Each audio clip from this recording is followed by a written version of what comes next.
On October 31st, 1992, in the quiet town of Meadowbrook, Sarah, a pregnant woman, stayed home with her 5-year-old daughter, Emily, while her husband, David, made a quick trip to the grocery store. What David found upon his return was a scene of unspeakable horror, something far beyond the realm of any movie. The aftermath was so traumatizing that even some of the seasoned police officers involved required psychological counseling. The truth behind this dreadful case ultimately shocked everyone connected to it. Sarah Jenkins, born on December 15, 1960, in Springfield, grew up in a bustling family with 4 siblings. Sarah was known for her compassionate and optimistic nature, always eager to help others. From her school days, she knew she wanted a career that involved aiding people. So after college, she moved to a larger city and began working as a physical therapist. Sarah also harbored a deep desire to have a large family of her own. At 24, she met Mark Thompson, who worked at a factory near her clinic. They started dating, married a few months later, and welcomed their son, Thomas, in 1984. Initially, Sarah and Mark were happy, but their relationship began to sour after Thomas's birth. Within a year, they decided to divorce. Thomas stayed with his mother, and Mark had regular visitation rights, maintaining a civil relationship despite the separation. A year later, Sarah met Robert. They began dating, married, and decided to relocate to Meadowbrook, settling into a peaceful residential area. In 1987, their daughter, Emily, was born. Robert, like Sarah, dreamed of a big family and was overjoyed by Emily's arrival. However, tragedy struck the family in March 1988. 4-year-old Thomas climbed over the fence around their swimming pool and fell into the water. Sarah, who was home at the time, discovered him too late. She pulled her son out and immediately called for an ambulance. Thomas was rushed to the hospital and placed on life support, but after 10 days, doctors concluded there was no chance of survival, and a heartbreaking decision was made to disconnect him. Sarah was shattered and consumed by guilt, despite a police investigation confirming it was a tragic accident and not her fault. Her young daughter, Emily, became her solace, helping her navigate through the immense grief. For years after the tragedy, a glimmer of hope returned to the family. Sarah and Robert had been trying for another child, enduring 2 miscarriages. Finally, Sarah became pregnant again, and this time, everything was progressing well. The couple was eagerly awaiting the arrival of the baby boy, due in early November.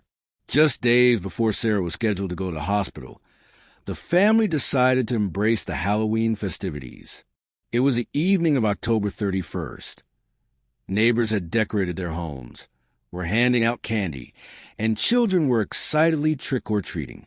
Emily, who was 5, desperately wanted to join in, and her parents couldn't refuse.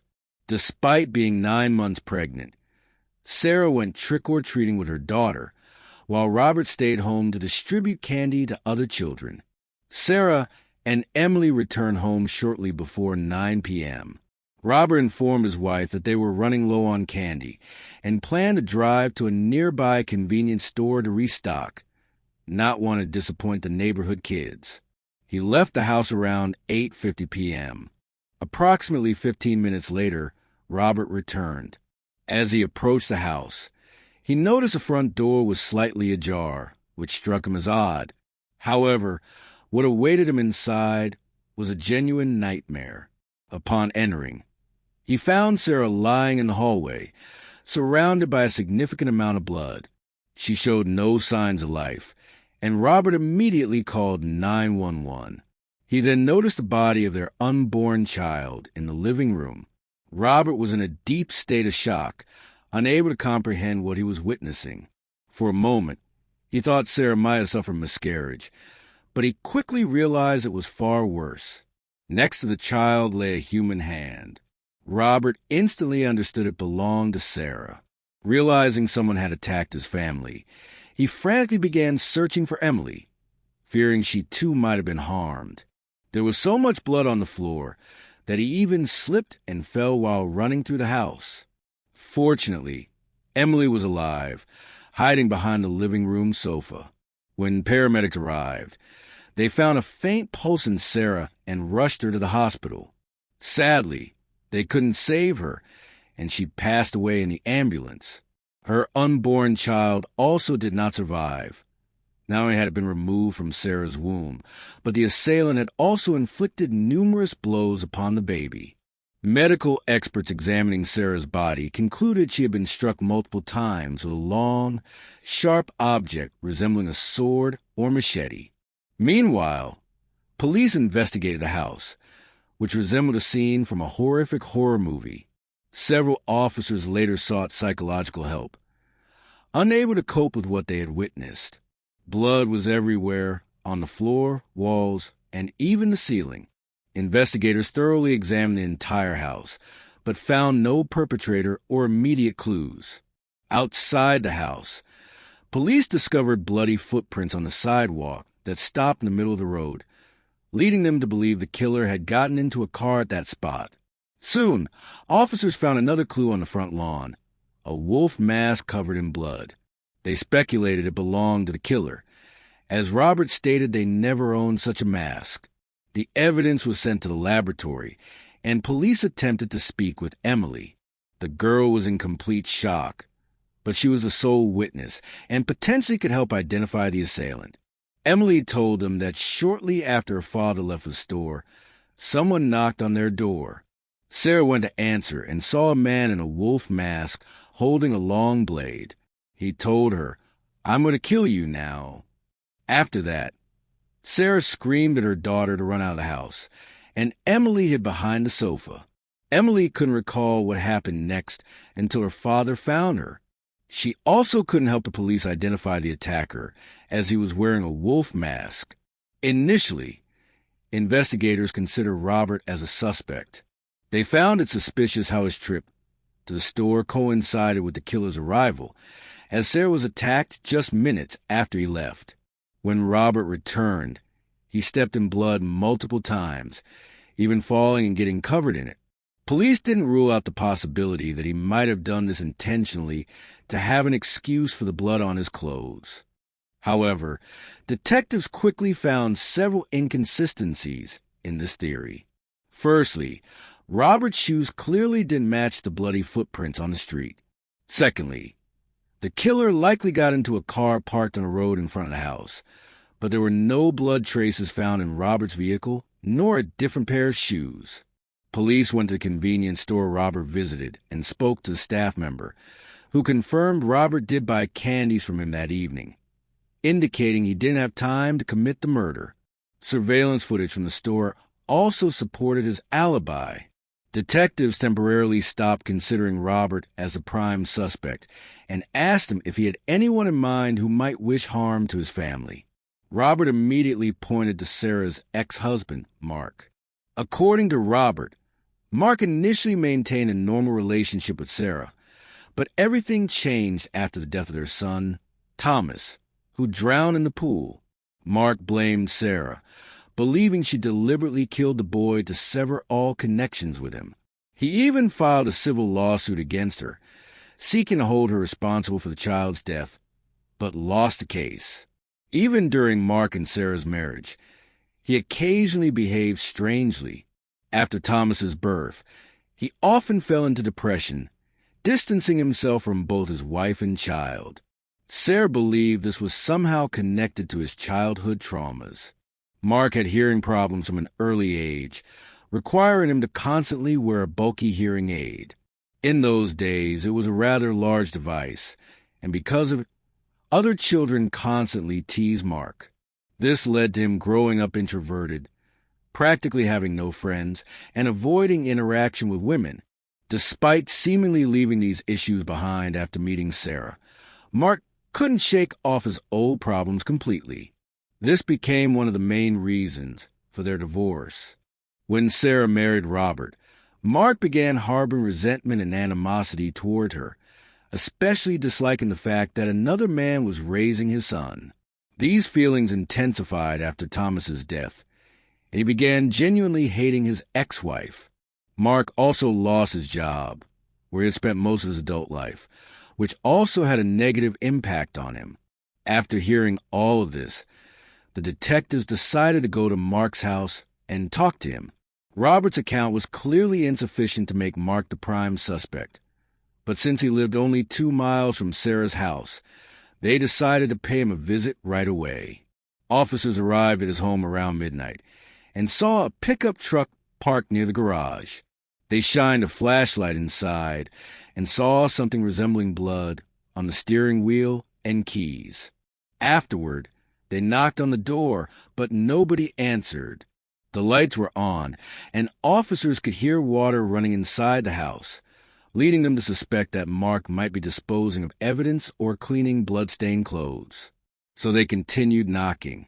Mark eventually opened the door. He remained calm, even after being informed about his ex-wife's murder. He answered all their questions nonchalantly and allowed the officers inside without a warrant. According to him, he went to the store during the day, returned home, and hadn't left since. Mark even agreed to sign voluntary consent papers to allow a search of his house. As he reached for the pen to sign, investigators noticed a deep cut on his right hand. Mark claimed he accidentally cut himself earlier while carving a pumpkin for Halloween. However, the police doubted his words. The wound was visibly fresh, and blood was still oozing from it. Meanwhile, a few officers started searching his house. Mark went upstairs with one of them, as they asked him to show his ID. When they entered his bedroom, Mark reached for the bed headboard, but the officer immediately told him to step aside. His actions seemed suspicious. Why would he keep his documents behind the bed? When the officer approached, he saw a holster hanging on the bed headboard with a loaded gun inside. He took the weapon and led Mark downstairs to the other officers. Meanwhile, his colleagues discovered blood droplets on the floor, leading them to a washing machine in the garage and a pile of clothes with bloodstains. This was sufficient for an arrest, and they took Mark into custody. Afterward, detectives along with forensic experts scrutinized the house more thoroughly, seeking evidence that might link Mark to the murder. The analysis of the blood would take a few days, and meanwhile, the police found some gruesome discoveries. First, they uncovered an empty box for a machete with an 18-inch blade. Medical experts confirmed that this model perfectly matched the wounds on Sarah's body.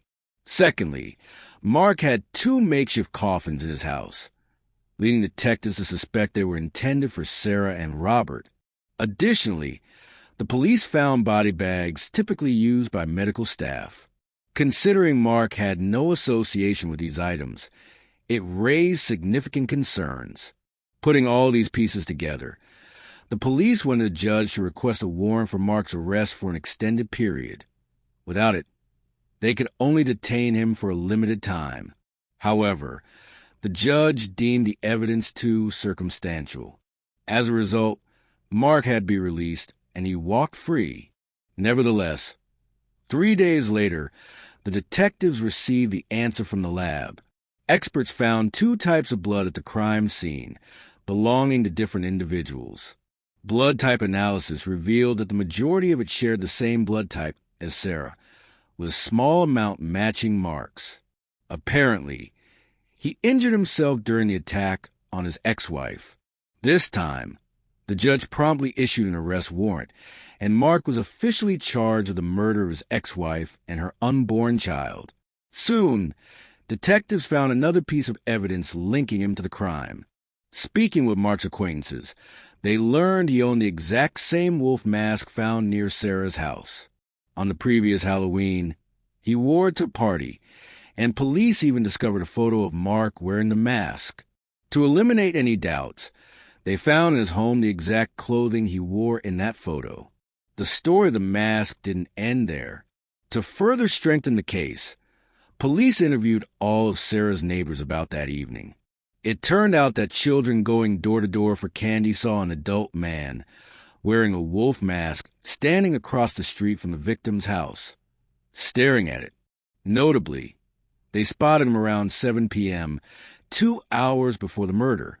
Mark's trial began in July 1996, for years after the murder. Initially, he pleaded guilty but later changed his plea. He didn't deny committing the murder, but claimed innocence due to mental health issues. A psychologist assigned to him concluded that he indeed had serious mental problems. Mark told him that he snapped because of Halloween. Witnessing other kids joyfully trick-or-treating reminded him of Thomas's death, triggering his breakdown. According to Mark, he went to Sarah's house with a machete that evening. When she opened the door, he said, "You killed my son," and added that he intended to murder her. She immediately recognized a man behind a mask, screamed for her daughter to run, and in the next second, Mark attacked her. He insisted that he was unaware of Sarah's pregnancy, a claim that seemed hard to believe. Standing at just 5 feet tall, all her friends insisted it was impossible not to notice her pregnancy before the tragedy. They even joked that because of her belly, Sarah had become broader than taller. The prosecution argued that the man was fully aware of his actions and had planned the crime in advance. During the investigation, detectives discovered he had told friends about his desire to kill his ex-wife and her husband, then dispose of their bodies in the local bay. Given that they found 2 coffins and body bags at his home, the prosecution suggested he intended to carry out this plan, but changed his mind for some reason. Perhaps he panicked or feared staying in the house too long, thinking he might get caught. Sarah's daughter, Emily, also testified at the trial. At that time, she was 9 years old and still vividly remembered what happened. Robert didn't want his daughter to go through such a traumatic experience, but she was the only witness. The trial spanned a year. In the end, Mark was found guilty of murdering Sarah and her child. He was sentenced to death, but while he awaited execution, the state of California imposed a moratorium on the death penalty. As a result, Mark remains behind bars to this day, and his sentence is unlikely to be carried out anytime soon. Many years later, Emily revealed that this murder haunted her throughout her life, never allowing her to forget that horror for a moment. Eventually, she decided to forgive Mark and try to leave it all in the past, fearing she might lose her sanity otherwise.